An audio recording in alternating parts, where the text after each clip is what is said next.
எனக்கு அப்பா இருக்காரா இல்லையா? இல்லையா? ஏன்டா அப்படி கேக்குற? அப்பாவுக்கு என்னாச்சு? என் ஃப்ரெண்ட் சுரேஷ் சொன்னா நான் பிறக்கும் போதே அப்பா சாமி கிட்ட போயிட்டாருன்னு. உண்மையாம்மா? அப்பா இருக்காருடான்னு சொன்னேன். அப்படின்னா காட்டுன்றான். அவன் சொல்றது உண்மையா? உன்னோட அப்பா சாகல, உயிரோட தான் இருக்காரு. அப்படின்னா அவர் யாரு, எங்க இருக்காரு? எப்ப கேட்டாலும் இப்படியே தான் சொல்ற, ஆனா காட்ட மாட்டேங்கிறியே. அப்பா உயிரோட தான் இருக்காருன்னு சத்தியம் பண்ண, அப்பதான் நான் நம்புவேன். சரி குடு. ப்ராமிஸா உங்க அப்பா உயிரோட தான் இருக்காரு. இந்த ஊர்லயே வெள்ளி ஊர்லயா? உனக்கு இப்ப என்ன வேணும்? நான் தான் உன் கேள்விக்கு பதில் சொல்லிட்டேன்ல. அப்பாவை பார்க்கணும். பார்க்கலாம். எப்போ? சீக்கிரமாவே. கண்ணா, எனக்கு ரொம்ப நிறைய வேலை இருக்கு, அதனால ஒரு கரெக்ட் டைம் சொல்ல முடியலடா. நான் உன்னை உங்க அப்பா கிட்ட கூட்டிட்டு போறேன், நீ உங்க அப்பா கூடயே இருக்கலாம். போதுமா? எங்க போற? சுரேஷ் கிட்ட அப்பா உயிரோட இருக்காருன்னு சொல்லிட்டு வந்துடுறேன்.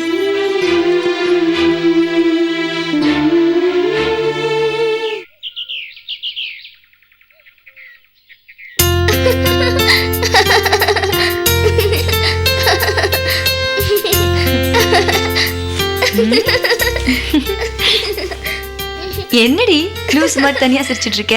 என்னன்னு நான் சொன்னேன்னா நீயும் வேலையெல்லாம் விட்டுட்டு சிரிப்ப.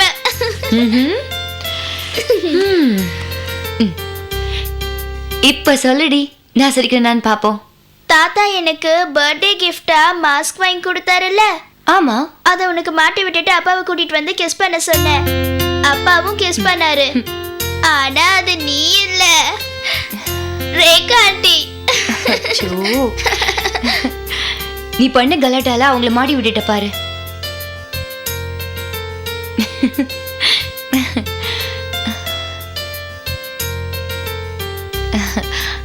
அப்பா, ரேகாவை பத்தி நீங்க என்ன நினைக்கிறீங்க? ரேகா, அவளை பத்தி நான் என்னவா நினைக்கிறது? அவர் போலீஸ் ஆபீசர், என் பேத்தியை காப்பாத்தினவோ, உன் ஃப்ரெண்ட், அவ்வளவுதான். என்னப்பா இவ்வளவு சாதாரணமா சொல்லிட்டீங்க? என்ன பொறுத்த வரைக்கும் ரேகா நமக்கு பழக்கம் ஆனதுக்கு அப்புறம் ஒரு புது வெளிச்சமே வந்த மாதிரி இருக்கு. என் பொண்ணை காப்பாதுனதுக்கு அப்புறம் மட்டும் சொல்லல, கல்யாணம் ஆன புதுசுல கௌஷிக் எப்பவும் ஆபீஸ்னு பிஸியா இருப்பாரு, நான் தனிமையில இருப்பேன். போர் அடிக்குதுன்னு ரியல் எஸ்டேட் பிசினஸ் ஆரம்பிச்சு அது ஓஹோன்னு வந்துச்சு. ஆனா ஃப்ரெண்ட்ஷிப் வட்டாரம் காலி ஆயிடுச்சு. இந்த மாதிரி நேரத்துல நல்ல ஃப்ரெண்டா ரேகா வந்தாங்க. இப்ப நான் சந்தோஷமா இருக்கேன்பா. என்னப்பா பேசாம நிக்கிறீங்க? இல்லம்மா, எது நல்லதுன்னு நினைக்கிறோமோ அது தப்பா போகுது, எது தப்புன்னு நினைக்கிறோமோ அது நல்லதா போகுது. என்னப்பா சொல்றீங்க? மம்மி, இங்க வாயே. இது வரேன்.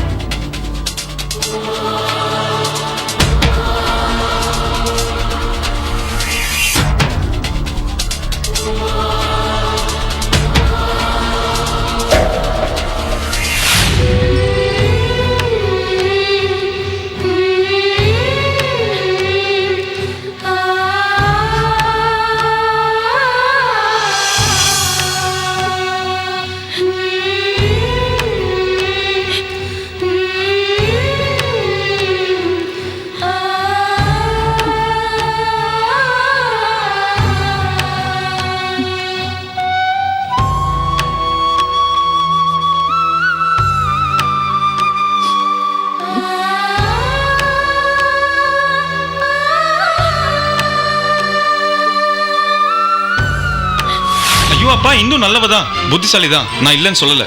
ஆனா அவளுக்கு நான் தகுதியானவனாங்கிறத பத்தி யோசிக்கணும்ல. இயல்பாவே இந்து ரொம்ப பொசசிவானவப்பா. எல்லாமே தனக்கு மட்டும் தான் இருக்கணும்னு ஆசைப்படுறவ. தனக்காக வாழ்ற ஒருத்தனை தான் அவ விரும்புவா. தனிப்பட்ட முறையில் நான் ஒரு பொண்ணுக்கு கணவனா இருக்கிறத விட இந்த சமுதாயத்துக்கு சேவை பண்றதா முடிவு பண்ணிட்டேன். என் மனசுக்குள்ள நீங்க வந்துட்டீங்க மாமா. இனிமே எனக்குன்னு ஒரு வாழ்க்கை, மனசு எதுவுமே கிடையாது. நான் உங்களை அட்ஜஸ்ட் பண்ணி வாழ மாட்டேன்னு நீங்க எப்படி மாமா முடிவு பண்ணீங்க? உங்க மேல ஆசை வச்சது தப்பா?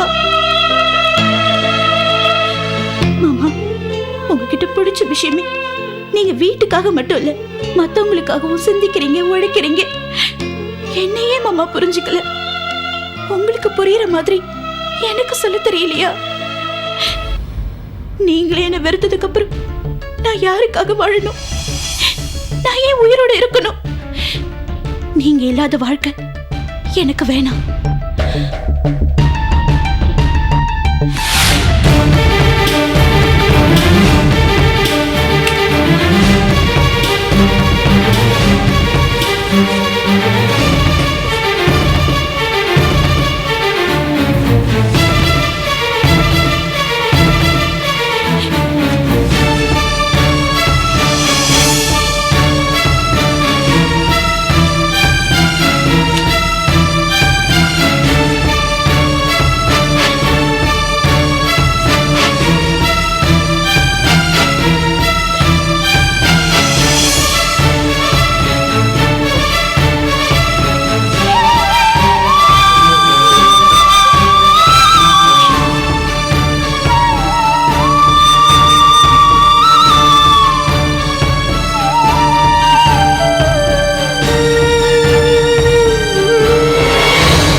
என்னமா பண்ற? இன்னும் ஐயோ விடுமா, விடு.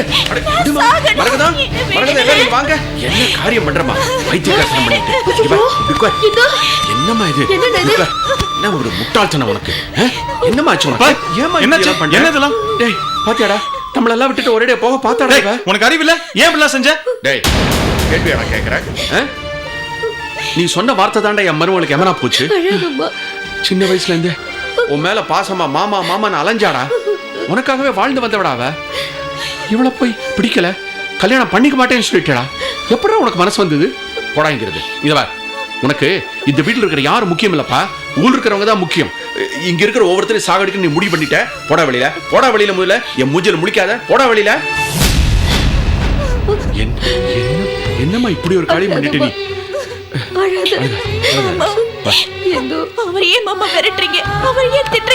போகட்டு விடுமா. வீட்டு கதையை செய்யாதவன் ஊருக்கு என்னத்தை செஞ்சு கழிக்க போறான் அவன். இதவா இனிமே இந்த மாதிரி பைத்தியக்காரத்தனமான வேலையெல்லாம் செய்யக்கூடாது, புரிஞ்சுதா? ஓரமா அவனுக்கு எங்கமா தெரிய போகுது. வீட்டை காப்பாற்ற தெரியாதவன் ஊருக்கு போய் சேவை செய்ய.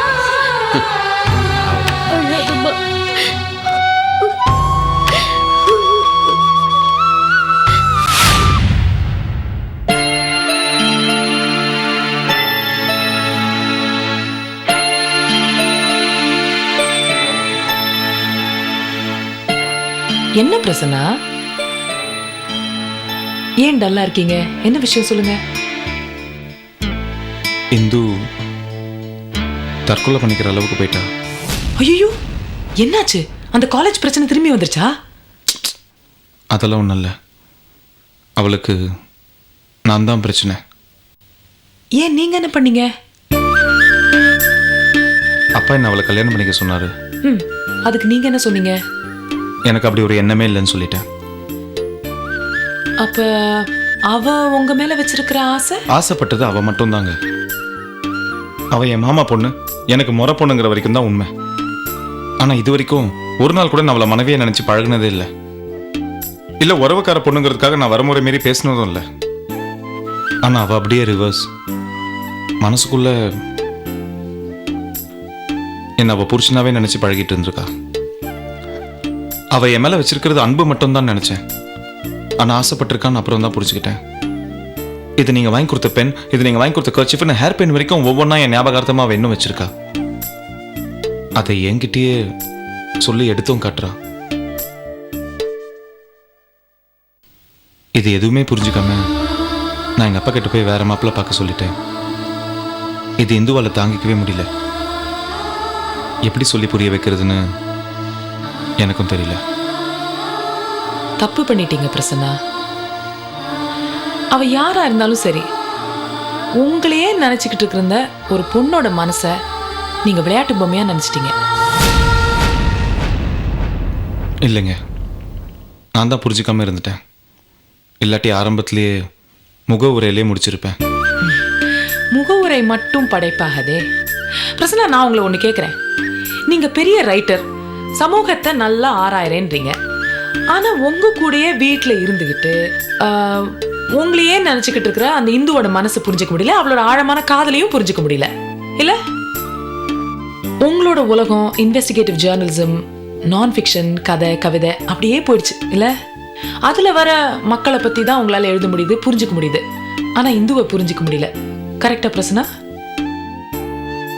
இல்லைங்க, உங்களுக்கு தெரியாதா, என்னோட லைஃப் ஸ்டைலும் இந்துவோட லைஃப் ஸ்டைலும் ஒத்து போவே போகாது. அது நீங்களே சொல்லிட்டா எப்படி? ஆஸ் அ குட் ஃப்ரெண்டு நான் உங்களை ஒரு விஷயம் கேட்டால் நீங்கள் தப்பாக எடுத்துக்க மாட்டீங்களே? இல்லை, உங்களுக்கு நிறைய வாசகர்கள் இருந்திருப்பாங்க, வாசகிகள் இருக்காங்களா? இல்லை, நீங்கள் யாரையாவது காதலிக்கிறீங்களான்னு கேட்டேன். சேச்சே, அப்படிலாம் ஒன்றும் இல்லை. என்ன, காதலுக்கு நீங்கள் எதிரியா? அப்படியும் இல்லைங்க. இது வரைக்கும் அந்த நினைப்போட நான் எந்த பொண்ணையும் பார்க்கல. ஒருவேளை பார்த்தா கல்யாணம் பண்ணிப்பேனா இருக்கும்.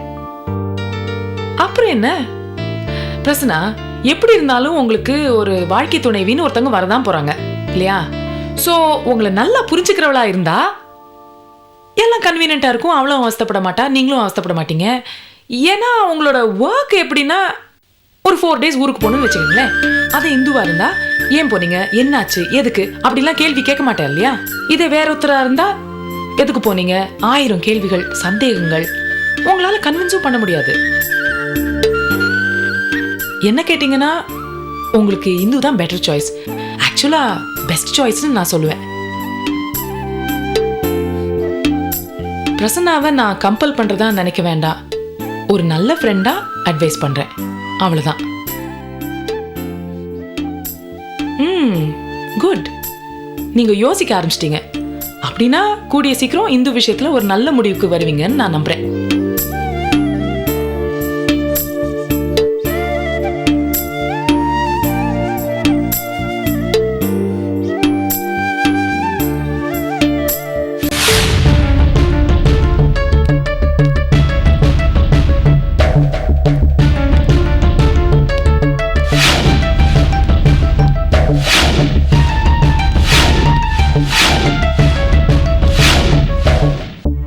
என்ன மாமா அர்ஜென்ட்டாக வர சொன்னீங்க? ஏதாவது பிரச்சனையா? புது கேஸ், கம்ப்ளைண்ட்? இதுவும் ஒரு விதமான கம்ப்ளைண்ட் தான். என்ன கம்ப்ளைண்ட்? யார் மேல கம்ப்ளைண்ட்? அதுதான் குழப்பமா இருக்கு. அதை எப்படி சொல்றதுன்னு தெரியல, எப்படி ஆரம்பிக்கிறதுன்னு தெரியல. மாப்பிள்ள, கம்ப்ளைண்ட் முக்கியம் இல்லை, கம்ப்ளைண்ட் யார் மேல கொடுக்கறதா இப்ப பிரச்சனை. என்ன மாமா இது புதுசா புதிர் போடுறீங்க? வழக்கமா வெட்டு 1 துண்டு 2ன்னு பேசுறவர் தானே நீங்க? சொல்லுங்க. மாப்பிள்ள, நான் சொல்றேன்னு தப்பா எடுத்துக்காதீங்க. என்ன மாதிரி ஒரு மாமனார் கிடைக்கிறதுக்கு நீங்க ரொம்ப கொடுத்து வச்சிருக்கணும். என்னடா இவன் இப்படி பேசுறான்னு பாக்குறீங்களா? யார் மேல கம்ப்ளைண்ட் சொன்னா தான் ஆக்ஷன் எடுக்க முடியும்?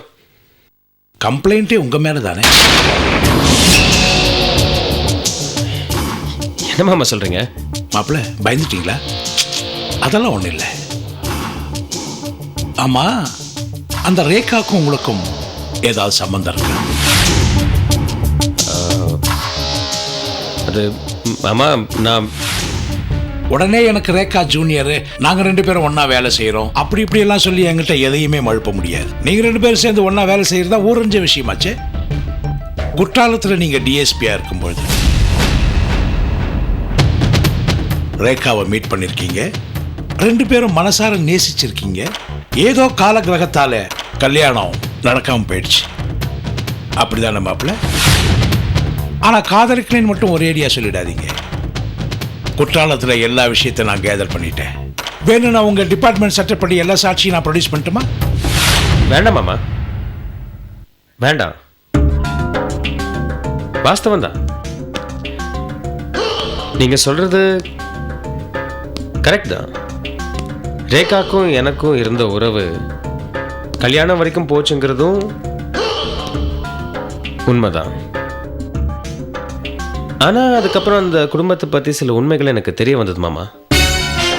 அவங்க அப்பா அரசு மேல்நிலைப்பள்ளி வாத்தியார்னு மட்டும்தான் நான் நினைச்சிட்டு இருந்தேன். ஆனா அதுக்கப்புறம் அவர் கஞ்சா கடத்துறவர்னு நான் தெரிஞ்சுக்கிட்டேன். ரேகாக்கு ஒரு தங்கச்சி வேற இருந்தா.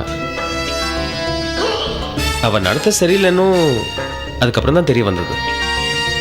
இந்த சூழ்நிலையில நான் ரேகாவை கல்யாணம் பண்ணிக்கணுமான்னு யோசிச்சேன். அந்த குடும்பத்துக்கும் எனக்கும் எந்த சம்பந்தமும் வேண்டான்னு முடிவு பண்ணேன். அவ்வளவுதான் மாமா. Correct, 100% correct. இப்படிப்பட்ட குடும்பத்தோட யார் தான் சம்பந்தம் பண்ணிப்பாங்க? ஸோ அந்த குடும்பமும் கல்யாணம் தான் உங்களுக்கு பிடிக்காம போயிடுச்சு. பட் ரேகாவை இன்னும் உங்களுக்கு பிடிக்குதில்ல.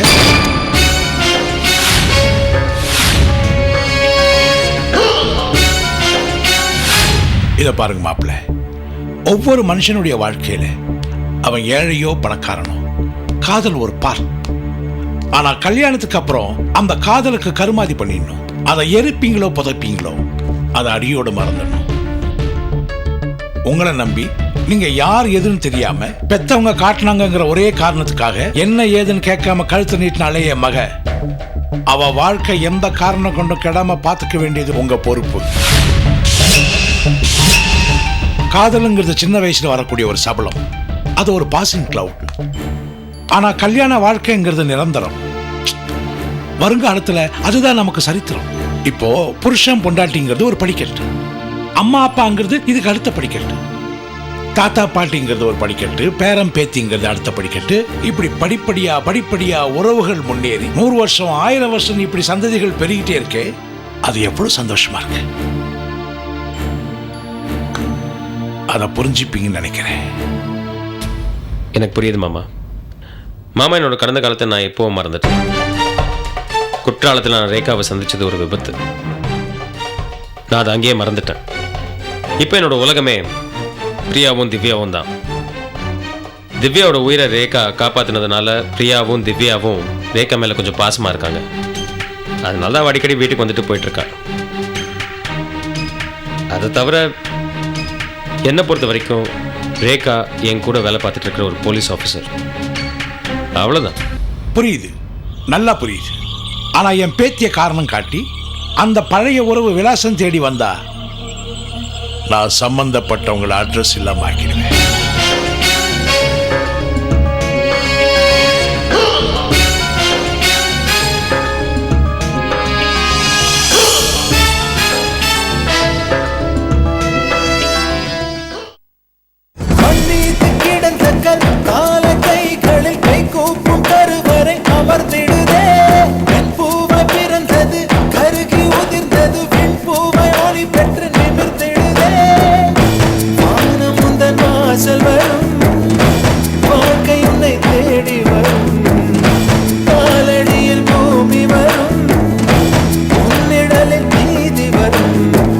பலம் உடைத்திடும் பகைவரை ஜெயித்து